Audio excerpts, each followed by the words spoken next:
Hello and welcome to this week's episode of Uncorked with Funny Wine Girl. This is Funny Wine Girl, aka Janine Luby.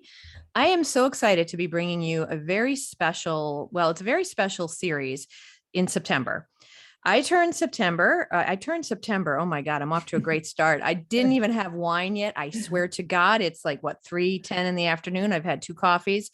Not that 3:10 in the afternoon means jack shit to me as far as wine is concerned, but yeah. So let's start. I turned 50 in September and I am super excited. I am a person who loves to celebrate birthdays. I like to celebrate age. And I want to introduce you to women who are very similar in that the fact that they like being 50 or in their 50s and they're doing great things and they're just helping enrich their lives and people around them. So before I introduce my guest, well, she's going to be talking about eating healthy and vegetarian, vegan, all those sorts of things, plant-based. So I always want to share a little bit of a fact with you related to wine, usually that has to do with our topic. So I did a little research about vegan wines or organic. And I know Teri will be, our guest is Teri Granahan. And in a minute, she'll start sharing with us, but I know she probably has done her own research and maybe has run into this out there. But I am not admittedly a vegetarian or vegan. I'm a carbitarian. I'm a fatitarian.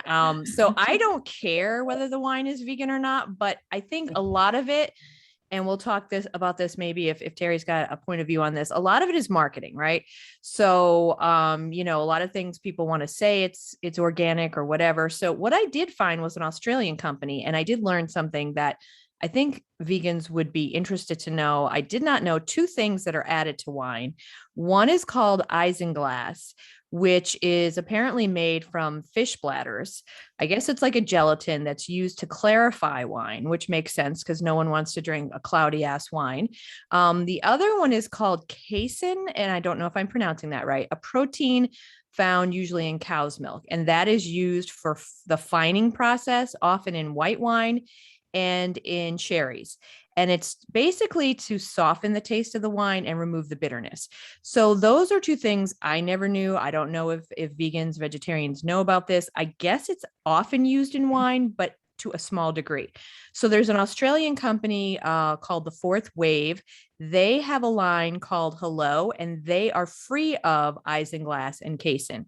And then there's another interesting winery I wanted to bring up. And I brought this up on my No Labels podcast with Gabby, who upcycles, because this place called Bunker Hill Vineyard in I think it's Duet, Florida, is known as one of the greenest wineries in the country because they don't just use recycled glass, they recycle their bottles. And all of their wine is made from fruits and vegetables there, I believe, on their farm. Now, again, this is not something that would appeal to me. Cucumber wine, sweet potato wine, I'm not going to be jumping down there on a flight to get to that. So anyway, that's what we're going to be talking today, healthy stuff. And I should also mention, not only is Teri Granahan into eating healthy and living a healthy lifestyle, she's freaking funny. So I met Teri, I don't even remember how many years ago, but she was running an open mic and she's lived in New York and she's busted her chops in the comedy world. She's taken a beat, a little pause, but she's very funny. So I would like to welcome my guest this week, Teri Granahan. Hello, Janine. I'm so honored to be on your podcast and that you think I'm funny. Thank you. Of course. I don't think you're funny. I know you're funny. So let's put it there. Yeah. And I think you're hilarious. Thank you. I technically said I took a beating, not a beat, but. Oh, I'm sorry. Boom. Drum.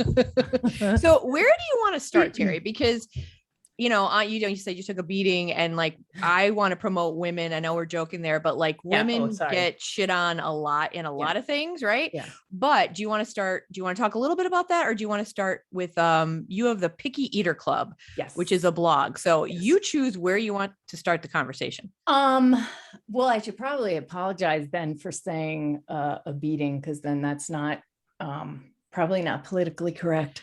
Teri, I'm going to let you in on a real quick secret. Yeah. I get that, but you didn't mean anything by it, so we can move on. No biggie. Okay, good. All right. Because that's not how I want to launch into your podcast. Is just automatically offending people. So I'll at least give it 10 minutes. Okay. The interesting, I didn't know that about wine, so that was very interesting. The isinglass is actually what keeps me from going vegan. So I put it on everything, the old fish bladder. So, I mean, it's, how do you, yummy. how do you pass that up? You know what I mean? So little fish bladder with your cheese and crackers. I'm like loving it. Fish bladder humor, I think, is safe. Let me write that down, actually, because that's funny. Okay, I think you've got your next one-woman show. Fish bladder humor. And going vegan. I don't know if I'm right, but I think it's a small market, so I think you have the lead on this. I do. I will probably hashtag fish bladder. Yeah. Fish bladder humor. Yeah, the picky eater blog is really just something that I didn't even realize. So it sort of merges together, the comedy and the picky eater blog. When I came to a realization at a certain point, maybe 5 years ago, I would say, give or take, that just comedy I had hit the glass ceiling in comedy, put it to you that way. At least that was my experience at the point. And it was really very frustrating. And I happened to just, I applied for a job. It just ended up being something that I didn't know I would be good at. And I didn't know I had like a niche that sort of separates me from, I mean, I know I'm stranger than most people, or unique, or, you know, however you want to categorize it. But my picky eating has always been something that has been like an albatross. And it's not something that I'm comfortable with. It's always been something that has been like just a social difficulty, because, you know, I before there was plant-based, like the awareness of plant-based, there was just a pain in the ass eater, and that's all I was. Now, at least I'm grateful to be called plant-based, but I've, you know, figured out that I have to call myself plant-based because there's a vegetarian category and there's a vegan category, and I'm really not trying to be one or the other. I classify myself as a picky eater, but there's no aisle for that in the grocery store. So, you know, I am legitimately a picky eater, but I eat butter, and it's not really fish bladder that keeps me from being a vegan. I was going to say, is that the problem at the holidays? They're like, sorry, Teri, we don't have your fish bladder casserole. Yes. Get out. It's a delicacy. Get out.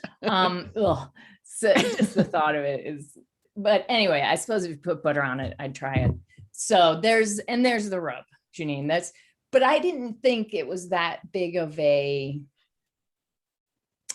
what's the word? It just turns the vegan people off of you. Like you, okay.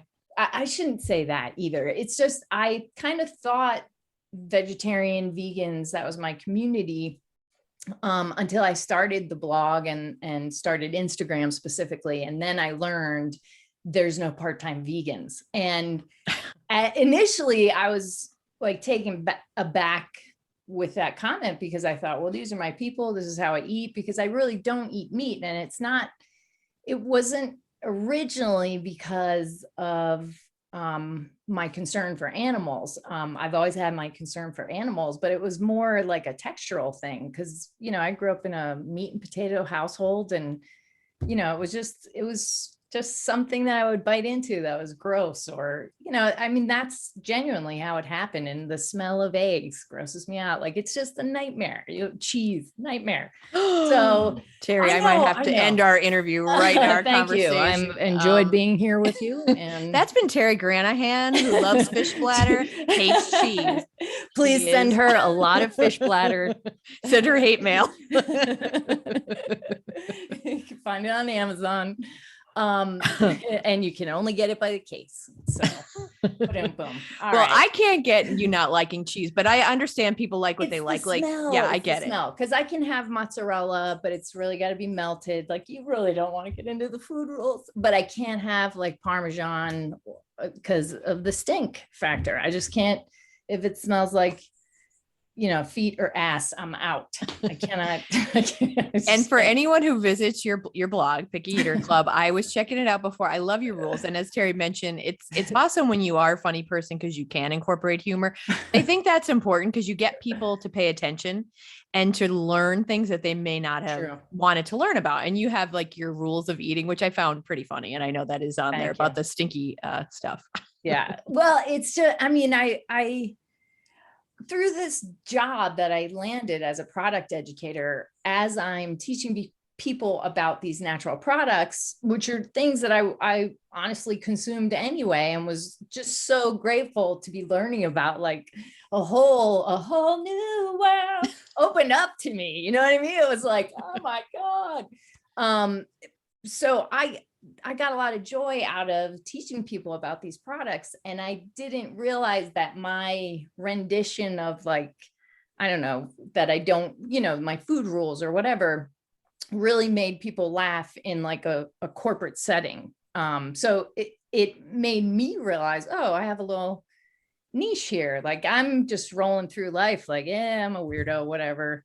Food rules, like nightmare to go out to eat with, nightmare to have over for dinner, because it was just, people are always making me salads because they're like, we made just salad because it's all vegetables, but then there's crumbled up cheese on it, because they assume, like most people would, who doesn't put cheese in their salad. Well, you know what I mean? Like I'm the asshole that shows up and I'm a nightmare. And like, You're the then one. people are scrambling, trying to find something for me to eat. And, so I've to have all of these options out there and to be able to share like what I've learned to make somebody's life easier if they're going over to a cookout and, you slip your not dog in there.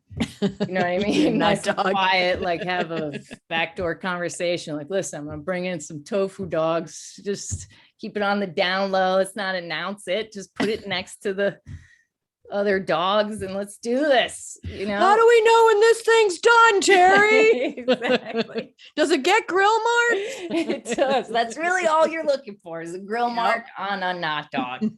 So, but they, and also when I when I was living in New York, I still ate the same way, but there weren't all of these options that are out there now.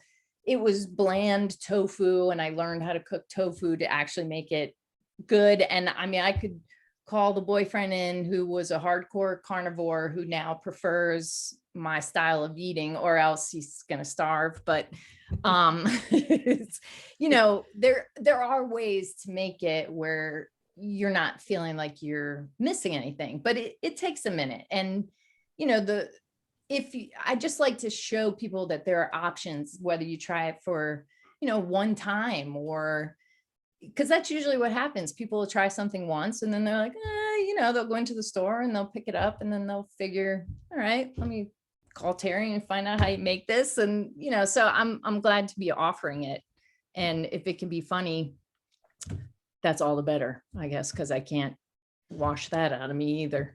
Well, and you shouldn't. It's, it's tough though. I'm just thinking, like, obviously you're used to this now and you've been doing this for years. I remember I was raised Catholic, so I used to occasionally give things up during Lent, and and then it became a selfish thing. Like it was more personal, not so much about faith, but I was like, I think I'll use this as a cleanse time and I'll give up meat for Lent. And I did it for several years. And I have a good friend who, she's been on and off again vegetarian, and she'd be like, why don't you keep going? And I'm like, because I like the taste of regular bacon. I'm just going to go back to it. And I've had Morningstar, like fake hot dogs, and the black bean burgers, which I thought were great. And some are more cardboardy than others, but you have to try different brands. But do you find it challenging? And like I said, you've been doing this, so maybe you have more experience than someone who's just getting into it. Finding options when you're on the go. Like, is it always that you should bring things with you, or because you're not going to be stopping at a drive-through? Well, I mean, unless you do get the salad or whatever. No, but that's all right. So there's still a category for normal people approaching that way of eating and me. So there's still options out there for people who are not quite as picky. Like I don't do public buffets, you know what I mean? Like there's armpits all over and babies and like, Sneezing. no, I can't. Yeah, I just can't. Even if there's a sneeze guard, it's like, that's way too public a food counter for me. So it makes it even more difficult. Like, this is really exposing the real neuroses that I deal with. But there are, like, if you look, there are a lot of places that are now coming out with Beyond Burger, which I do advise the Beyond Burger over the Impossible Burger, only because of the genetically modified, but that's another whole can of worms, another whole can of fish bladder. So but the Burger King, I think, was with the Beyond Burger or the whoever it was. But now, you're starting to see these trends pick up where it is going to be a little bit easier for you to, go through a drive-through and get something that isn't, that would be plant-based, try and keep it positive. Yeah, I think Dunkin' Donuts, and again, I don't actually like their Oh coffee. yeah, Sorry, America, but they yeah. have something that's vegan, right? Like their a sausage thing. Yeah. See, and for me, there's also, there's a line of really great dairy-free cheeses, but I really wouldn't know, because I can attest to the fact that they repel me in smell the way a real cheese, like a real slice of provolone or Gouda would. So if that's any indicator, that, I mean, from people who eat cheese, this Follow Your Heart brand, their slices of Gouda and provolone are like the real thing. So if it's for a health reason, it just, you have the options out there, and you're really coming in at a good time to just give it a shot. You don't have to change your whole diet, but even just to try new things. If it's one meal that you have a little less saturated fat, for instance, because I'm a carb person. I don't necessarily agree with, you don't want carbs, because that's some reasons people don't eat plant-based is because they're afraid of carbs. But there's a trade-off, and it also depends on the type of carbs that you're eating. So if it's carbs like from a baked potato, which gets a bad rap, which as an Irish woman, hurts me. I feel you, sister. Yeah, I eat a potato a day. And I'm not right if I don't. I promise you, I'm not even kidding. It's the first thing I reach for in the morning. It's a raw potato, I'm good. But that carbohydrate is actually a whole food. So your body knows what to do with that whole food. Now, if that's all you're going to eat and you're going to put a stick of butter on it, yeah, okay. I mean, probably not your best option. Sour cream, cheese, yeah. Bacon bits, It's exactly. But it's that with the sour cream, the bacon bits, the butter, and a side of meat. That's what compounds all of those carbs that people are afraid of. So for me, the trade-off is kind of an easy one, because I'll have some bread or I'll have pasta, and it's I'm not getting fat from meat, and I'm therefore my body is able to process out the carbohydrates. It's not an additional thing that my body has to process out while it's also trying to break down protein. Mm-hmm. Have you noticed, would you say, and I mean, you said you didn't start this necessarily for, like you said, you were picky when you were younger. Do you feel like you are definitely healthier though, because of the way that you've been eating?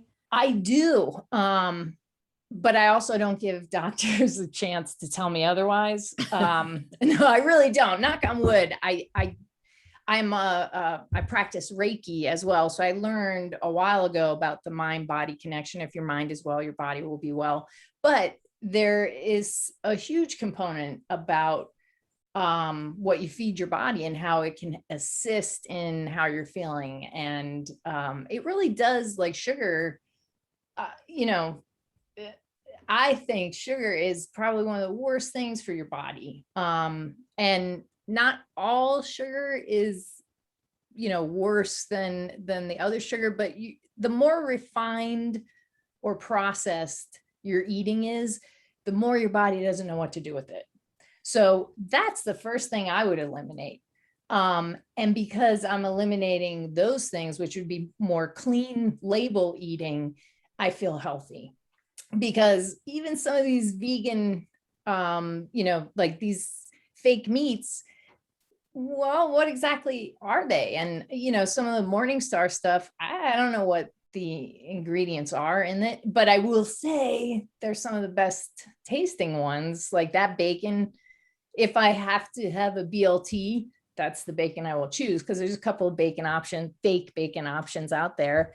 That's the one that I find most like the flavor of bacon. But that would be if it was the way I would eat bacon, which would be crisp and burnt, and so That's how I love it. Love it. I don't know. I can only share what I found to be delicious and what has made my life a little bit easier.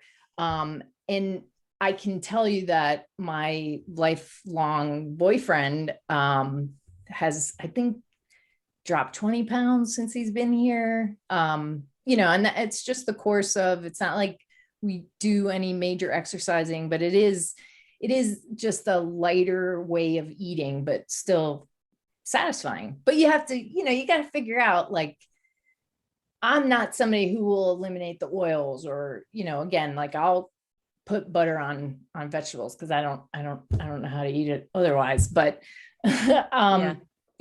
there's people who won't do the oils and all that. So I can't tell you what that tastes like. And I mean, yeah. And everybody, sorry, go ahead. I was going to say, everybody has to figure it out for themselves, right? I mean, exactly. And so that's why I try not to classify myself or categorize myself as one particular thing, because I'm really not technically. I am a picky eater. So I would love the simplicity of saying I just do vegan or I just am vegetarian, but it's unfortunately not that simple. I'm simply complicated. And you know what, Teri? It's okay, because we don't have to label ourselves, right? Amen. It is not necessary to fit into a certain grouping. And quite frankly, not to get down a road we could totally talk about, but on, whether it's politics or, you mentioned vegetarian, vegan, sometimes people are so staunch in whatever it is, or such purist might not even be the best word, but that they don't allow room for other options or other people's like, okay, I do this, but I also kind of do this because that works for me. Like, it's okay. You don't have to jump right on them and judge them. You don't have to excommunicate me because of butter. Like, that is literally the only, all right, mozzarella once in a blue moon. But now it all comes out. But it's really burnt, for whatever that's word. Oh, okay.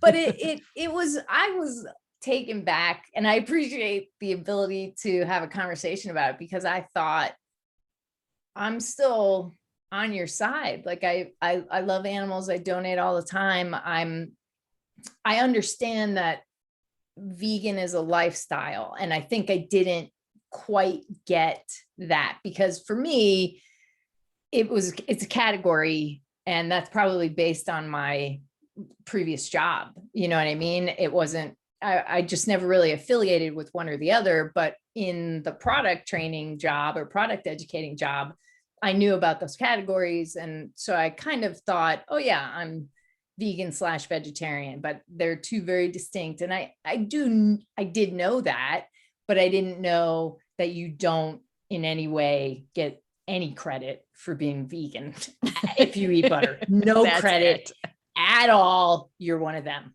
Yeah. And that to me was like, well, you're throwing the baby out with the bathwater on that, because I'm your friend. You know what I mean? I'm behind you 100%. Yeah. I just put butter on it.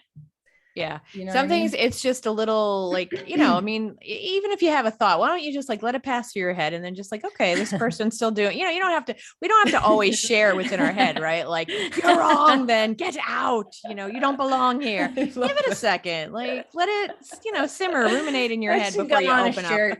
That should go on a shirt. If you have a thought, just pass it through your head a second. Just, I don't know if that's too much for a t-shirt, but that's, if you can, just hold off a little if for you a can second. slice that down, that's. I was talking to someone, I think it was a friend whose daughter who's a vegetarian, or I don't even know what the hell. And I said something about fish, and it was like, boy, did she correct me quickly. And I was like, oh, okay. They're Yeah. pescatarian. I mean, like, Pescatarian. so, Yes. but because I used to always think of, well, my one friend who called herself, she didn't call herself vegan. She called herself vegetarian, and she would eat, fish or whatever. But I remember years ago meeting someone, and she's like, I don't eat anything with the central nervous system. I'm like, okay. And I mean, it was like, very serious. And then, I did learn when my one friend started taking it more seriously, it was like no more Jello shots at the parties because of the bone marrow and stuff. And I'm like, wow. Like, so, and I mean, that's my own ignorance, because who knows? I'll admit, I don't know what the hell's in half the stuff I'm eating, and that's not good. But I mean, it's good to learn at least, Well, and that's what I even before that job, I thought, yeah, I'm a healthy eater. And then I got that job and really started to read labels, and I was like, oh, okay. Yeah. So just because you're eating in the plant-based arena doesn't necessarily mean it's not processed. I really think processed and sugar is what everyone should try to monitor, processed. Because I mean, once in a while you have to eat, you have to indulge, I'm of that mindset. But if it's health that you're doing it, you're just coming in at a really great time. And you're not really going to feel like, I miss this or that once you see, maybe initially, but if you gradually work some stuff into your diet, I'm willing to bet you'll see a difference, and then it'll just increase your interest in, well, what else is out there? And by then it could be like super flavorful. Yeah. Oh yeah. As it continues. Yeah, definitely. Yeah. Well, I like to think that I'm somewhat of a clean eater. I mean, I won't eat anything that falls on the floor if it's been there for longer than like 5-10 minutes. I mean, max. That qualifies. I'm totally into clean eating. No, I will tell you that I know, like, that's one of my major weaknesses I'll call it a weakness, but I don't eat properly. I absolutely know that. One of the things, besides of course my laziness and the whole effort behind it, the other thing is expense. Sometimes I worry that it's like, although I would wonder, or I mean, you could tell me, I would think with more options, the price has to be kind of getting more in line with mainstream things. Well, or not. I suppose it's expensive if you're buying both, like regular meat and the plant-based options. But I compare plant-based meat prices with regular meat prices because if I were going to buy it, it would be organic. So those are comparable. But if you're not buying organic, then yeah, some of the plant-based things are a little on the pricey side. And that was also something that I wanted to be able to, pre-COVID, that was my plan with the Picky Eater Club, was to be able to offer an opportunity for people to come and try these products. Because then if you try, if the things that I got sent to be able to teach the employees about, we would get to try. So I realized right away what a benefit that was. So that's something that is in the wings, but I'm just waiting for, things to sort of clear up COVID wise, so that, I could do some public events. But that's something that I think is really important for the businesses that are trying to sell their products. They have to know that, listen, these are a little pricey for people to just toss money away if they find out that they don't like it, but you could have a lifetime customer if they try it, So that was something I thought was really important, but I just keep getting kind of stopped with circumstances of the world right now. So Yeah. Trying to figure out there's another avenue to make that happen. So. And it's definitely something that's needed. And, you mentioned, pre-COVID and where we're at now. And this is something, and again, this could be a whole conversation. I don't want to get down on like the political stance with the, the vaccines and stuff, but one thing, and this is something a friend of mine brought up, and there's a couple of people I know who are more like in the wellness arena that say, you know what, it's too bad that there's not more of a push and a focus on healthy living, overall in our country. And I'm not saying that there isn't, but there isn't as much pressure, I mean, if you look on Facebook, you'll see, every other person saying, again, with the, you're horrible if you don't get a vaccine and all that stuff. And I got mine. So I'm not going to try and I don't want to open up this conversation. You know what I'm saying? Yeah. But I mean, wellness is something that, this conversation I had with my friend today, like he said, regardless of if you get that vaccine or not, if you're someone who's overweight, you have diabetes, you're already susceptible for so many things. Right. Let's start really pushing how important, and I know the CDC has recommendations and stuff, but let's get that message out there of, and again, like I can admit, I don't eat healthy. I run, thank God for my mental health and even for a little bit of physical wellness. But we need to remind people about like all the choices, how important they are. And like you're saying about, trying the different foods, the plant-based, even if they make one product switch or something small, Right. There really are some amazing, there's actually a butter that if I ever challenged myself to give up butter, I think it wouldn't be much of a challenge. It's a Miyoko. If you look on my website, I do talk about her, but it's the pickyeater.club. But it's there are lots of options out there, and it is hard because it's expensive, and if I didn't have the benefit of that job, I don't know that I would know all the things that I do know about what tasty products are out there, because quite frankly, do you have the money to throw it aside? But for me, first off, I don't do much math, but I knew what I wasn't buying and where money wasn't going. So for me, that's the cost of what it is to, be me, I guess. But I don't spend a lot on makeup. So I figure, we're even. That needs to go on a t-shirt or your next show, the cost of being me. Let me write that down. Love that. Next to the fish butter cost of being me. Oh man, you're gonna have a whole show before you leave here today. So because I was gonna say we could segue into like a comedy, unless there's anything else that you want to let people know about. I mean, obviously check out Teri's pickyeater.club, right? Yes. So they can read articles. And I know you've talked about, certain foods and things, specific brands, I should say, and you're on Instagram. Anything else about the topic that you'd want people to know? No, just, there are options. And if you just try one thing, you don't know. I turned a whole family, it was my sister and her 2 daughters, onto smoked tofu. They had no idea. And now they're lifers with the smoked tofu. So you just don't know unless you try it, Yeah. Now, do you have any, I imagine you might, links to recipes? Because I know for myself, one of the biggest things would be like, well, how do I get it to taste like normal, like foods that So I would think recipes on there. Yes. Yeah. Because it's, there's even, part of me almost wants to be able to provide the cooking for you, like that's how much I know. If you just tried this, you would change your mind just at least about trying other things. Maybe not on, not become like a super vegan but it just might open up your world a little bit. So. Okay. All right. Well, we have a few minutes left. I want to talk a little bit about, I mean, like I said, since I turned 50 in September, I really want to focus on, again, we could go off on so many different topics, but just women at a certain age. For the longest time, we've not been, women respected in general, but once you get to a certain age, you might as well be like, a piece of litter on someone's shoe. And maybe that's a bit dramatic, but still, we're not respected as much. And getting old is like, it's this death sentence. And Yeah. I know everyone, I don't want to be judgmental, although I know it's one of my things that I have, one of my little things I shouldn't do, but I don't love when women will go, oh, 29 again.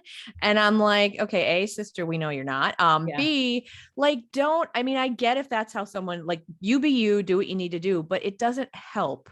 I don't think this idea that, you know what, you're valuable after 29 or 30. You can be healthy. You can be hot. A mess at 29. All right. I hate to, if someone hasn't told you, sweetie, at 20, you're a fucking mess. Sorry, you might have to bleep that out.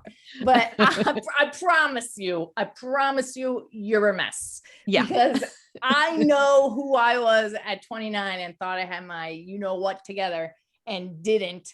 And I turned 50 in November, just this last November. And, it was a sort of a bummer because if you're going to celebrate a birthday, I'm going to go ahead and say like 16 is one of them and 50 is another.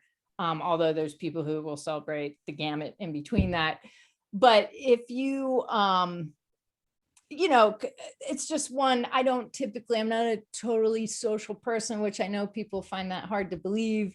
I would have partied for my 50th birthday, but COVID happened. So the joke was on me, but I love it. I have never felt more aware of who I am, what I'm bringing to the table, and I have no question about it. And I've never been there before. I've never had this level of confidence, warts and all. You know what I mean? Like, that's it. I don't know what I just hit. I hope I didn't just ruin it. No, you're good. Okay. Yeah, I just never have felt this level of awareness, and I know who I am and I know what my value is. That's it. Know your value, Mika, from MSNBC.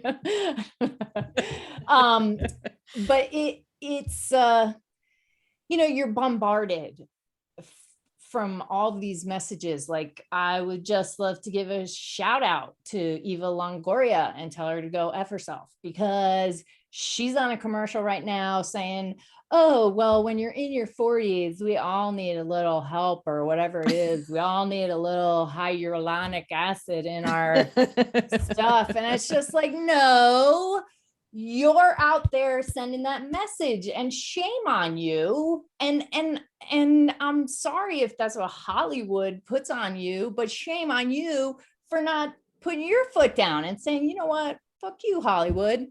I'm Eva Longoria, period. Yeah. But that's not, and that's Hollywood, and you're not valuable. And, I get it, but that's where it has to stop, is those messages that, I mean, if you count them, it's mind blowing how many messages out there, one right after the other, whether it's the way you look, your underarm hair, you're not supposed to have that now. And then shave everything. And if you don't want to shave it, wax it, like go through all this pain. And then, oh my God, you have wrinkles. You're 50, put some Botox in there, Rejuviderm it. Like I can't do. A lot of rules to being a woman, aren't there? I am placed on us by others, as in men, but you know what I mean? And then all you guys have is Roman. You know what I mean? Like, or hair loss.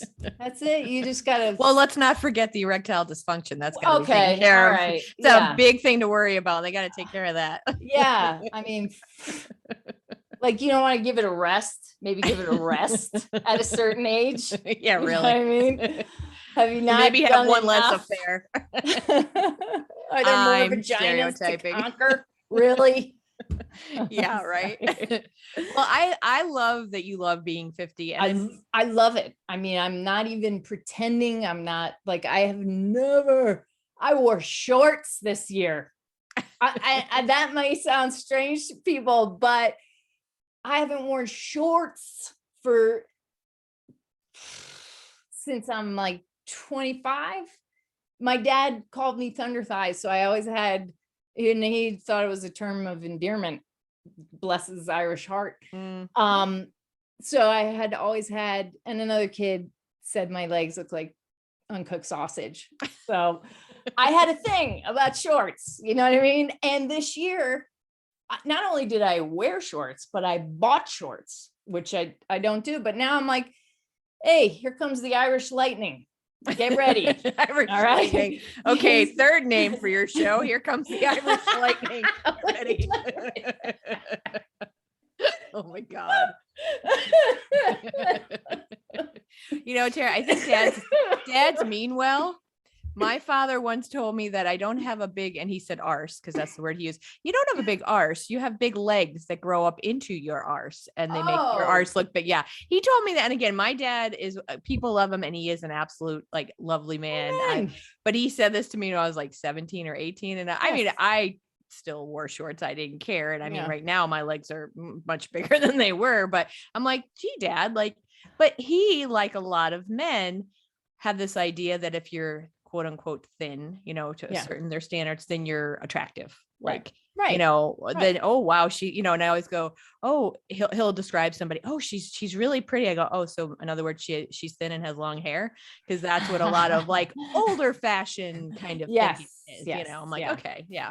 Yeah. It is. I mean, there's progress. I'll say there's progress, although I'm a little disappointed about the whole Bill Cosby thing, but we'll move on.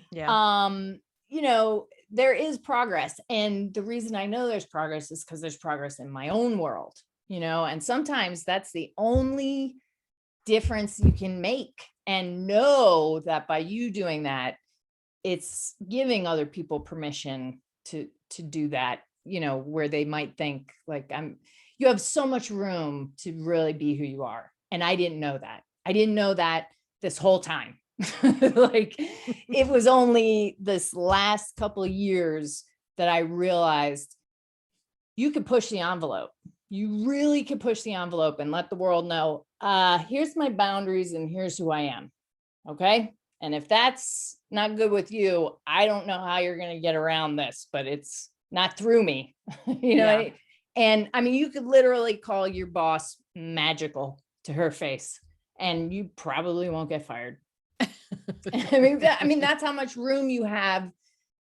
It's ironic how difficult it is to be yourself, but yet how much room there actually is to be just that. Yeah.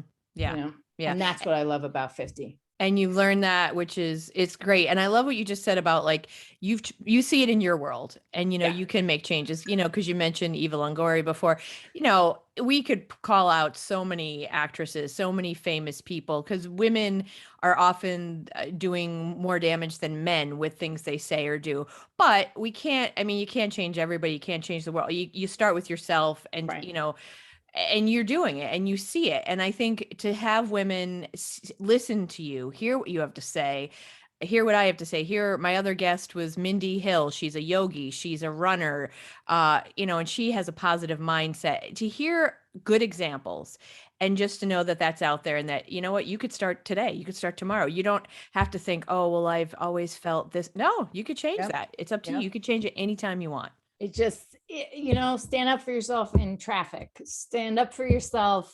Like, just don't take it. Just don't take no shit.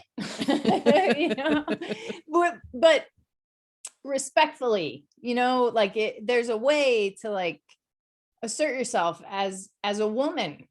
And the more you practice it, the easier it gets. And it is very powerful. And there's a reason that the power, feminine energy has been tamped down and clipped, because it is powerful, because love and compassion is the most powerful thing that there could be. And I don't care if you've heard it before, it's true. That's all that really, money doesn't go with you, you know. Money buys you things. Love and compassion fulfills you.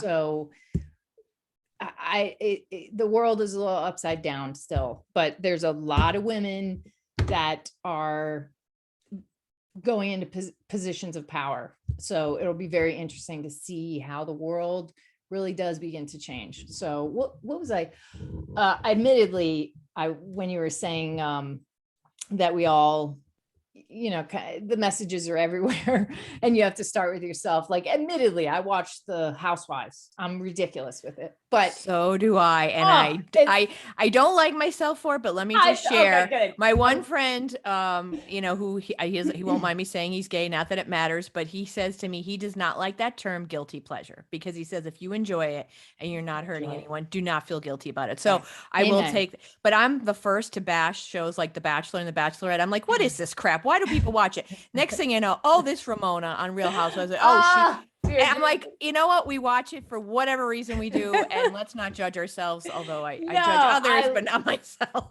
I love it, but it is like, I think there's a part of me that watches it to reinforce like I don't need any of that. Like, really, how complicated your life is because you need Botox and fillers and because you have to look a certain way, and the caviar's not right. I love being in the mountains, Mm-hmm. I'm so overdressed right now. It's making the people in the woods around me uncomfortable.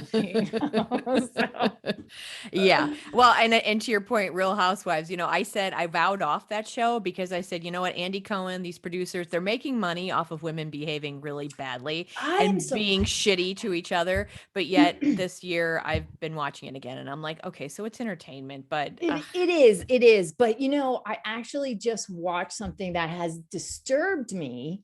And it was only just in the last 2 days. So it's ironic that you're mentioning this, because I don't know if you've watched the Southern Charm. No, my mom watches that. Well, that's where I draw the line. All right. So the Housewives and the Southern Charm.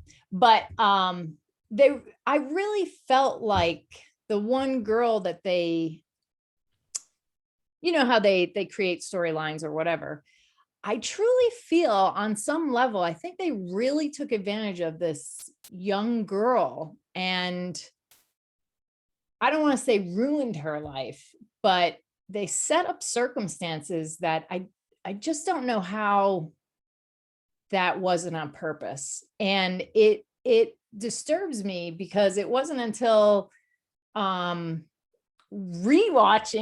admitted it, rewatching the episode, the first season, that I looked at this one character, Catherine, differently and really felt terrible for her, because I felt like, wow, they orchestrated this.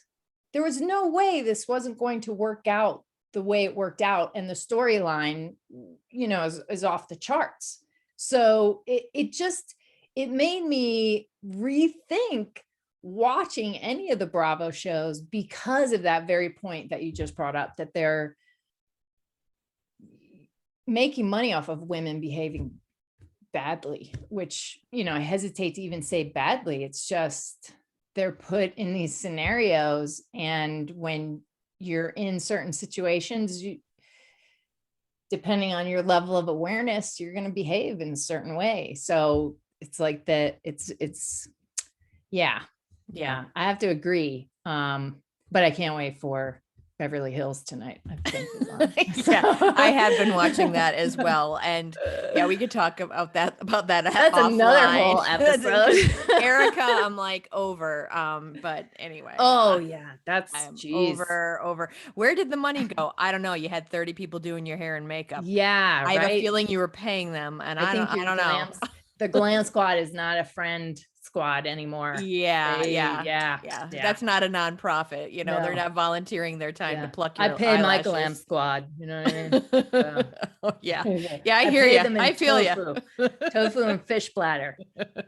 All right. Well, it is getting to be that time, because our listeners, and I hope I love, and we could continue and talk forever and ever, but I'm going to bring it to a close because listeners, sometimes they don't get past, as my one friend did. She listened for like 10 minutes to my podcast. So hopefully Oh. people will listen longer, but I like them to leave wanting more. So we will wrap it up, and I would love to have you back again because I'd we love could to. just talk and talk and talk and talk. So I would love to.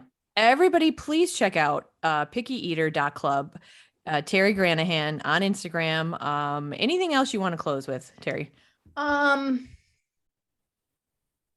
No, hashtag fish bladder humor, I guess. Anyway, it's expensive being me. What was that again? Oh, let me see. I pay a price to be me. No. Yeah, the cost of being me. The cost of being me. Yeah. Yes, by Teri Granahan. Yes. And her follow-up book, Irish Lightning. Here comes the Irish comes the lightning. Irish and if lightning. you knew what I was talking about, I'm talking about those like varicose veins that I have those. So. Yeah, those run in my family. I love them. Now I think they're thunderous and they're full of power. Yeah. Yeah, absolutely. All right. Well, we could definitely go on and on. So I'm going to wrap this up here. And I want to thank you. Janine. Thank you so much. Yes, I enjoyed myself. I learned a lot, and I really do want to try out some of these things. And I think for me, and I think this might be helpful for a lot of people, even if we just try one new thing, maybe here and there. And I think that could be all the difference, like slowly integration. I will work on being the go-between to try and make some of that happen. For free. Excellent. All right. Well, you have been listening to Uncorked with Funny Wine Girl. This is Funny Wine Girl, Janine. Please, I hope you will tune in because we have some fabulous women during the month of September, fabulous 50s. I know that they will inspire you, engage you, and as Teri did today, make you laugh as well as educate. So enjoy and be bold, be brave, be powerful, and do some serious shit out there for yourself and others.